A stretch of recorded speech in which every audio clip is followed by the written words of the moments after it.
And welcome to Today in the News on Vanguard Life. I am Precious Chikudi. We begin with the front pages of the papers, and we're starting off with Vanguard. Vanguard is leading with Palliatives. Buhari's social register lacks credibility, and that's coming from NEC. The rider says ask states to generate own registers for cash transfer. Federal government to distribute 252,000 metric tons of grains to states.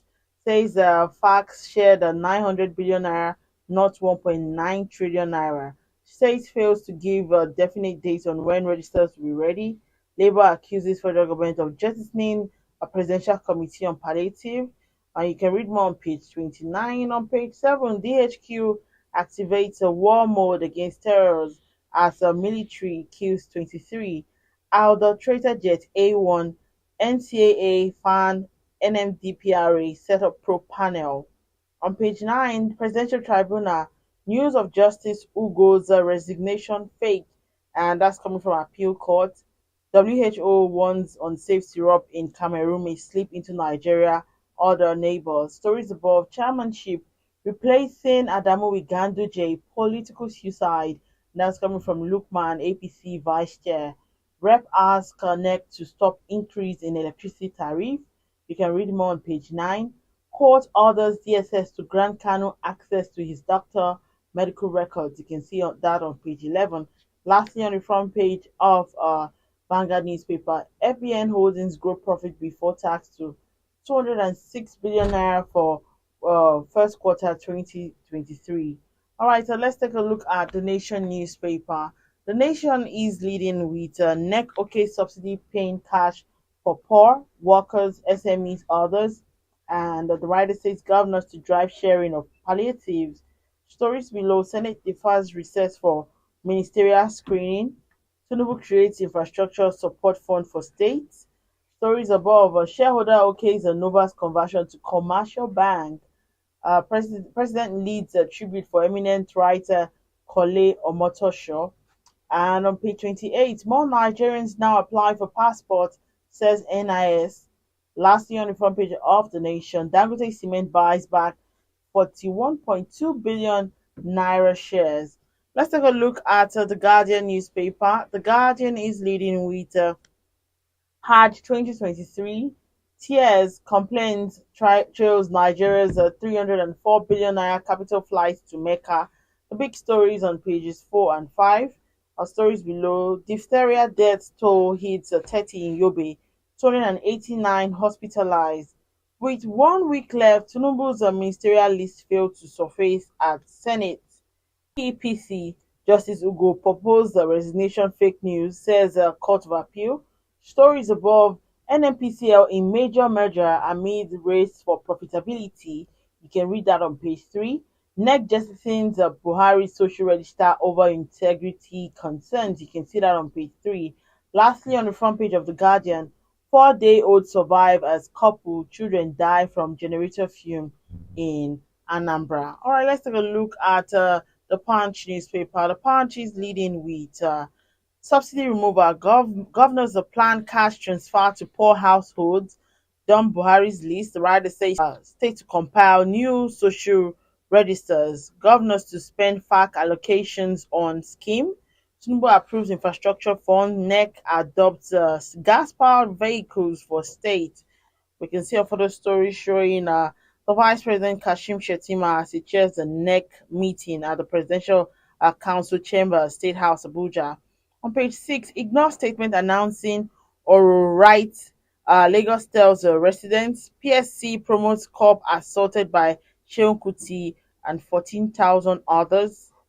On page 8, Jam Saga Soludo sends Mesoma on 3 months psychotherapy. Stories above, APC crisis, NWC members oppose Ganduje, tip North Central for chair. Military destroy 23 illegal refinery, arrest 60 oil thieves. Lastly, on the front page of the Punch newspaper, NNPCL UTM to build Nigeria's first floating gas plant. And that's all we can take on the front pages of the papers. Join us after the break. We'll be right back.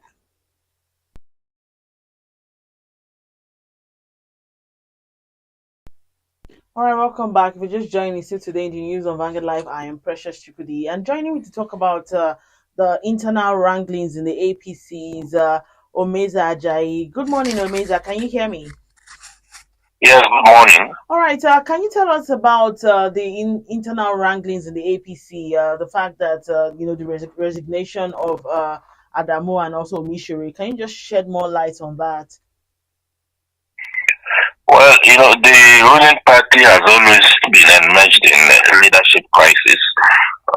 What happened recently was expected because of the way Adamu emerged as chairman of the APC. Earlier, he was not in the equation. That was last year, around March. I think March 27, he emerged on March 27, 2022 as national chairman of the party. He was not in the equation. There were several contestants, for the office of the national chairman. So Adamu was just chairman of the APC National Reconciliation Committee. And then from nowhere, almost on the eve of the convention, the then President Buhari imposed Adamu on the party. And that was how he emerged as national chairman of the party. So right from that time, there have been issues because an agreement was reached that, okay, those who contested, who were asked to step down, that the Adamu-led National Working Committee should refund their monies to them, the money they used in purchasing the forms. For those who contested for chairman, for instance, I think they paid about either 20 or 25 million. I can't immediately recall now, to purchase forms. And those monies were never given back to them. Aside that, there have been several utterances of the chairman that some people around the president deemed deeply concerning, that the president would take a position and then instead of the national chairman to align himself or key in, he will go to the public and then begin to disparage the position of the president. For instance, the issue of National Assembly leadership, where the president had nominated Akpabio and Tajudeen Abbas as House Speaker, and that was kicked against by Adamu, even publicly, So there were so many issues. Then you have the issue of the audit report. The erstwhile chairman was unable to give a financial account to those who were demanding it. So there were so many issues, and it was just a matter of time for him to be booted out of office. And that was what happened last week, last Sunday, when we learned that some people were meeting him to persuade him in a way to resign. And that Sunday night, he had no option than to send in his resignation letter. And because they had been working alongside with the national chairman, Yola Omishori, two of them were the ones who were really running the party. Other NWC members also said they expressed no confidence in Omishori and that they expected him to resign alongside Adamu. And so the following day, Monday, Omishori also had to resign because his colleagues in the NWC were not also happy with him. So two of them had to resign. All right. So in terms of replacements, who are those Who are those that they're actually looking like they might take up the position of Adamu and also Mishiri? Just 2 days ago, Ganduje's name came up, the immediate past governor of Kano. But before then, former Governor Simon Lalong of Plateau State was in the equation, as well as Tanko Almakura, Senator Tanko Almakura, former governor of Nasarawa State. These two people were well in the equation because of the Muslim presidential ticket of the APC. There were certain stakeholders, including the national vice chairman, northwest of the party, Salih Mohammed Lukman, who had been advocating that there should be a national chairman who is a Christian and from the North Central, because that office is zoned to the North Central. So that was how all along came into the equation. And many people were taken by surprise just 2 nights ago when the governors met, and the people now, the news filtered in that the president and the governors had agreed to settle for Ganduje as national chairman of the party. Although that will have to be ratified at a mini convention, national convention of the party. So for now, Ganduje's name is it is his name that is that is on the front burner. So the other ones are just there. So we're hoping that in the days to come, probably the governors will take, because we tried to interview the chairman of the APC Governors Forum, Hope Uzodimma, 2 days ago, and he said no comment on the issue. But shortly after we left his house, I think around midnight, we saw Ganduje's convoy and the convoy of the Deputy Senate President, Jibrin Barrow, who is from Kano State, driving into the Imo Governor's Lodge, meaning that, of course, there is a truism to this report that Ganduje is being tipped as Adamu's replacement. But again, that is going to lead to more crisis in the party, as the National Vice Chairman Northwest, Lukman, has also stated, because that it is going to distort the zoning formula in the party. I recall that when Asiwaju Tinubu, the president, held a meeting at the Defense House on the leadership of the National Assembly, and he nominated Akpabio. I recall that Adamu, as national chairman of the party, it was a closed door meeting. Adamu was reported to have opposed Akpabio's nomination, and the nomination was made by the president on the grounds that North Central was not represented. And the president was like, okay, you Adamu from North Central, why don't you step down as chairman? So that we can have a North Central person in the leadership of the Senate House of Reps, and then we zone the chairmanship to Northwest. So and Adamu kept quiet. So now North Central has lost out in the leadership equation of the National Assembly, and then you are now going to still replace an office zoned to the North Central. That's national chairman of the APC. And you're still now going to take that office from the North Central and take it to the Northwest, which has the speaker, which has the House Speaker and the Deputy Senate President. So it is going to cause a lot of issues among the stakeholders in the APC. All right, thank you so much, Umiza, for that report. You're welcome. All right, moving on now, we're talking to our correspondent, John Bosco. He's going to be talking about the Palliatives, Buhari Social Register. All right, John Bosco, please, can you tell us about, the National Economic Council as they resolve to do away with the National Social Register? Please, you can go ahead. Okay, Thursday, that's yesterday, the National Economic Council, SAT, that was the fourth meeting they are holding under the President Bola Tinubu administration. And you should also understand that the National Economic Council is being presided or being chaired by the Vice President, Senator Kashim Shettima.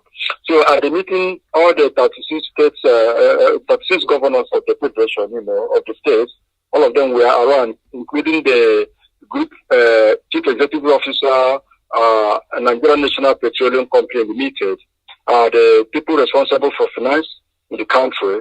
So towards the end of the day, at the end of the meeting, there was a resolution, a kind of briefing. So some of the governors, like the governor of Anambra State, Professor Charles Soludo, the governor of Ogun State, Dr. Abiodun, and the governor of Bauchi State, Bala Mohammed, they briefed, on during the course of the briefing. Now they said, because of the removal of fuel subsidy, Nigerians are facing a lot of hardship. So the government is trying to, put in place some remedy that will cushion the effect of the subsidy removal, and by providing palliatives. So one of them is through this cash transfer. But there was an anonymous agreement, because you remember that in the previous administration, where some persons, were said to have been giving money, the trader money and other things, they were giving some persons money. So, but the problem yesterday was, did really the people that were meant to collect this money, collect the money? Were they the people that, collected the money? Because now we are the kind of lamentation from many places that the people that were meant to collect the 5,000 naira every month, which was meant for the poorest of the poor, did not collect it, and the thing did not get to them. So as I tried yesterday, there was an anonymous agreement based on what the governor of Anambra State, Professor Tuku Masolido, told us, that they discovered that there was a problem with the National Cash Register, because some persons in some states claim that the poorest of the poor in various states claim that they didn't receive the money. So because of that, government is now trying to ensure that the vulnerable people are the people that benefit from the cash transfer. So to that effect, the governors who are in charge of various states were given the mandate to go home and compile a list that will reflect really that these are the poorest of the poor in the society. And also, the government also came up with what they call the cash award policy, for about. This cash award policy is to be given to public servants, to cushion the effect of the, subsidy. Many Nigerians are facing, difficulties.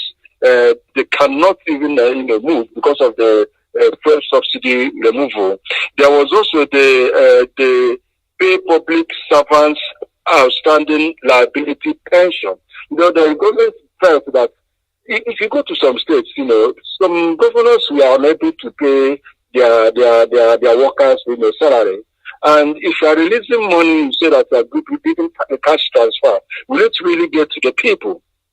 So government is now looking at the possibility of making sure that all the backlog, all the arrears owed to these workers are being paid, including pensions and gratuities. I think these are some of the highlights of what was discussed at the National Economic Council meeting yesterday. Some of the issues that the common people have raised among themselves is why the lawmakers, governors are not even looking at reducing the cost of governance. What do you think? Yes, that question was asked also yesterday. Then the governor of Anambra State, Professor Chukwuma Soludo, when he talked about reducing cost of governance, he was trying to say that in some states, for instance, when he came to office, or even ordinary cleanup, he was spending close to 300 and something million. But towards the end, he has been able to reduce it to 11 million. Now, some governors, go with a very tiny convoy. That's what I mean is that they don't go with that large convoy, Yes, Nigerians are feeling it. For instance, recently we were told that the National Assembly, will be giving 70 billion. So Nigerians are lamenting. Okay, before now, government, there was this information or this rumor, let me call it rumor, because government has come to, review that policy or decision that Nigerians are going to be giving 8,000 naira. And people are asking, what will 8,000 naira do, for a family? What can you do? Because there is just the removal of a fuel subsidy. Everything has skyrocketed. Prices of, services and goods, have gone up. So you discover that the 8,000 naira is not, does not, take care of anything. And so people are even doubting the sincerity in government. Why should we give a National Assembly 70 billion naira when Nigerians, are suffering? So these are some of the things, the governor, talked about yesterday. He said that really, it depends on states. Different state governors, governments, are reducing some of those things to ensure that, they utilize the little resources, to the best of their ability. All right. Thank you so much, John Bosco, for that very detailed report. Thank you for having me. All right. Let's take Mr. and Mrs. before we go. And Mrs. is speaking, says, you knew about my job before you married me. You knew how demanding journalism is. So tell me what the fuss is about. And says, I say, what's the fuss about? And Mr. replies and says, I don't talk to the press. And this reminds me of one of my colleagues that keeps saying, I don't talk to journalists. He's a journalist too, and says, I don't talk to journalists. And it's really very funny. All right. Remember that you can equally like, share, and subscribe on all our social media platforms showing on your screen. To find out up-to-date stories, go to our website, www.vanguardangel.com to find out more. I am Precious Chukudi, and thank you for watching.